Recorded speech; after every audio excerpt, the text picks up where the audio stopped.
No. All the time when we go to retail stores or the grocery store or something like that, and somebody's checking me out at the register, they'll ask me, why did you only do 2 fingers, like, as opposed to doing your whole hand? Because I guess people have their whole hand done this way. Yeah. And I said, well, this is actually a dinosaur. It's a T-Rex. It's a T-Rex hand, and on the T-Rex, they only had 2 fingers. And I usually get a pretty cool response. I usually get a positive response. Like, that's really cool and original. That's not on anybody else. That's really cool. Yeah, that is. My morbid sense of humor, I'd tell him that my tattoo artist died through, only getting 4 fingers done. And out of his honor, I refused to get the hand finished. But, yeah, I'm stealing that. Your explanation's better. Well, but, you look at it and say, it's not one of those decisions. I almost couldn't talk. It's not one of those decisions that it's like I said. It's a drunken decision, and I'm going to go get skeleton T-Rex hands on my, or claws on my hand. It's a decision that you've thought about, and over the years you've still stuck with, and you did it. So does that make it weird? No, it's freaking cool. No, it just solidifies that was the right tattoo for you. Yeah. That's how I look at it. Yep. So, and that's another thing that I actually wanted to touch on that a little bit. It's what you said. It's getting a pre-drawn tattoo just because you thought it looked cool in the store. Like, there's nothing original about that. There's no meaning behind it. My tattoo has meaning behind it, and on top of that, one of my biggest pet peeves and things that I don't really care for too much. It's a small thing. It doesn't really affect me at all. It's just one thing that gets under my skin is when I see people with the same tattoo. Oh yeah. And I'm not talking about let's go and all get the same tattoo because we're like brothers or sisters or we're just for family and all that. I'm not talking about that at all. Those tattoos are completely fine. They have meaning and everything like that. I'm talking about one person gets a tattoo and then a month later that person gets the same tattoo. Yeah. Okay. And just because they're not original or creative. They put no thought into it. They just got the same tattoo and now they're walking around with the same picture on their arm or leg or whatever. It just bothers me. Yeah, and it is, and I hate to say I feel bad for those type of people, but I'm like you. All the tattoos I have on my body have meaning. 2 of them are for my daughters, one for each daughter, with their date of birth, one representing their personalities in a way that when I did them, when I came up with the idea behind them, I had no idea how much their personalities actually kind of reflect each of those tattoos. One that I have on my shoulder is basically just a standard moon and stars, but I also put the earth in with it and some things. I honestly don't even know the meaning behind that one. I think I just was like, hey, I'm going to draw this, and this looks kind of cool. So I don't know. And then I've got one back on my back that's a scuba diving lizard. He's got a scuba tank on his back. He's got fins, and he's scuba diving. And because I'm in the past I've been a scuba diver. I've got my certifications for that and rescue diving. So that was a part of my life. And then the 2 that I've just got on my chest in 2018 are the rampant lions, just to, in some way, shape, or form, as a resemblance of my, my Scottish heritage. And I'm an American through and through, but everybody's into the whole, what's your heritage? Well, okay, I'm an American, but my family is from this area of the world at one point in time. And the fact that I like Highland games, so the 2 kind of went hand in hand, so I put those on there. And they turned out well. Oh, there you go. So, yeah, I think if you're going to put something on your body, make it have meaning. And something that, it doesn't have to have meaning to anybody else but you. So...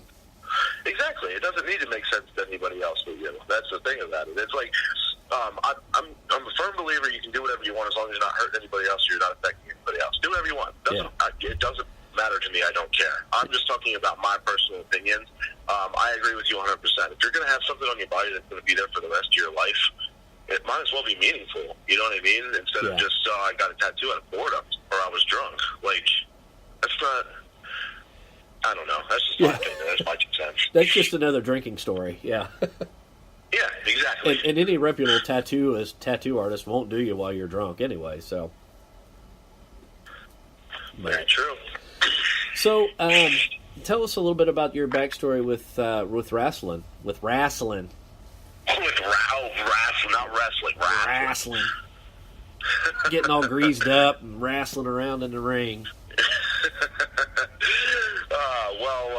After I graduated high school, I wanted to become a professional wrestler. So I found the closest wrestling school that I could train at. It was actually in Philadelphia. So I actually had to drive.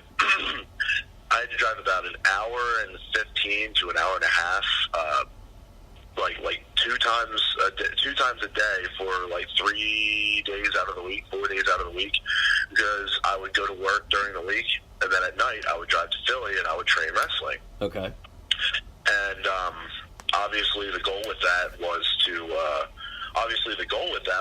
to make it to WWE, because WWE, everybody wants to get there. It's like pretty much the I made it of professional wrestling. You know what I mean? Yeah. So a couple months into training there, someone comes up to me, he introduces himself, and he says, "I have a friend that is in Florida for WWE's developmental. Would you be interested in me taking a picture of you and sending your picture and your information to him to see what he thinks?" And at the time, I was like, "Yeah, that's absolutely fine." I didn't know if this guy was credible or not. I didn't know if it was for real or not. But I figured, what the hell? I'll give it a chance, right? Mm-hmm. The worst thing that could happen is that I end up on some weird website. That's about it.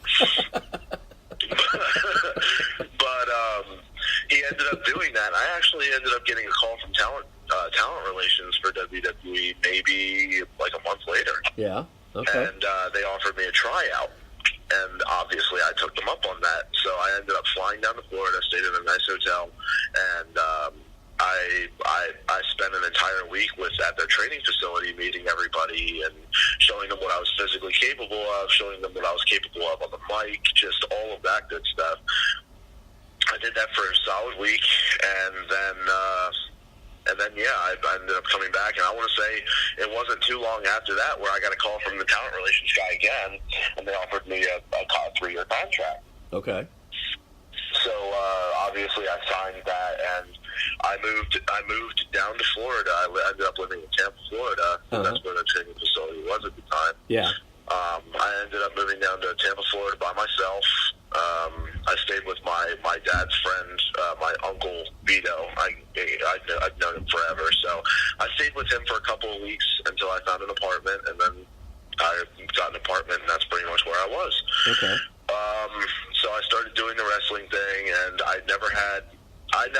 Keep in mind, it's actually a similarity you can make between strongman, to an extent, between strongman and professional wrestling. Is I never had a professional wrestling match in front of a crowd before I went to WWE.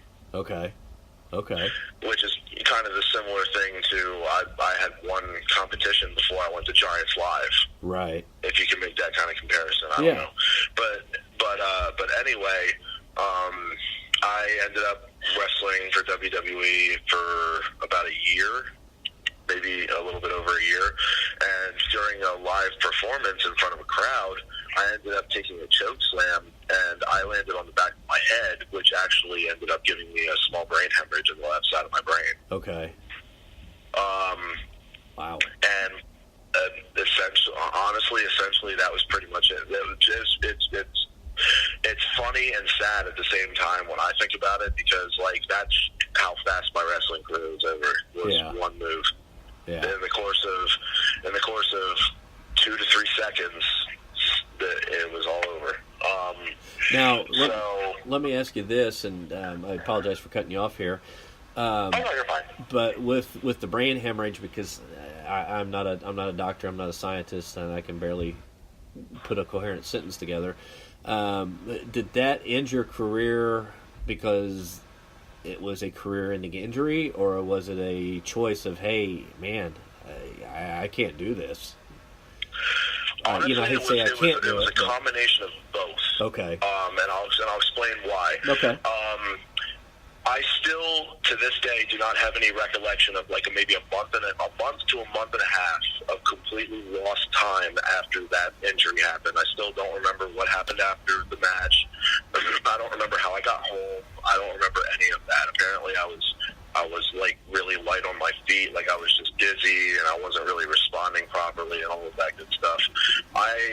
and the doctor that they had backstage, apparently he was telling my roommate at the time to take me home and don't let me fall asleep because he thought I had a concussion. So, and I'm getting all of this from him. Like, I don't remember any of this. So I go home, and then apparently he kept me awake for like 4 or 5 hours, and then that's when I fell asleep. And I started seeing a neurologist that they were sending me to because I was obviously unfit to be in the ring. I had a brain injury. Right. I started going to a neurologist, and after a solid 6 months, or maybe it was a year. I don't really remember, to be honest. That's kind of why my memory is so bad. To be full disclosure, that's pretty much why my memory is so bad. But, right. But it was either 6 months or a year after I first saw the neurologist. She made the point that because of all of the symptoms that I've been dealing with ever since the injury, like I have a laundry list of things just constantly that I'm dealing with every single day. Like, and the severity of the symptoms that I deal with, it varies from day to day, but I do deal with certain things every single day. Like headaches and things like that? Headaches, migraines, memory loss, blacking out. There was a while there where I had these involuntary muscle spasms. Imagine a seizure, but the seizure only lasts for like half a second. Right, okay. I would have those, like, I would just forget where I was. I couldn't be out in the sunlight. I couldn't be around a large group of people. It was just... It's really rough sometimes. It really is. Yeah. And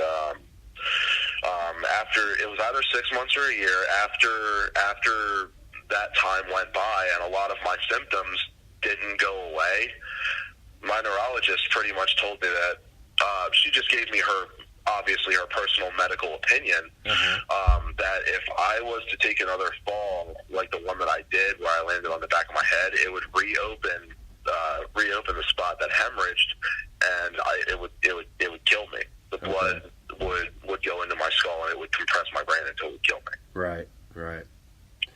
That's an eye-opening when one. She told me that, I'm sorry, go ahead. No, I said that's an eye-opening statement right there. I would say. Yeah. So the reason that I say it was both answers was because the neurologist told me that if I was to continue wrestling, it would be really, really, really dangerous and even life-threatening for me. Right.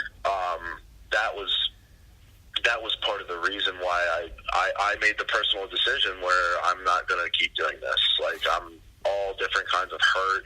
I'm dealing with these symptoms every day. It's just that was when I was that. As soon as she told me that, I remember going back to my apartment, going back to my room. I remember crying because it was just so. That was one of those split-second life-changing things. You know what I mean? Yeah. And I'm gonna be like I remember being so upset that I actually cried when I got back to my apartment just because I was thinking to myself, I'm gonna be like this for the rest of my life. Yeah. And that's just so disheartening. That was a heartbreaking thing to hear. It really was.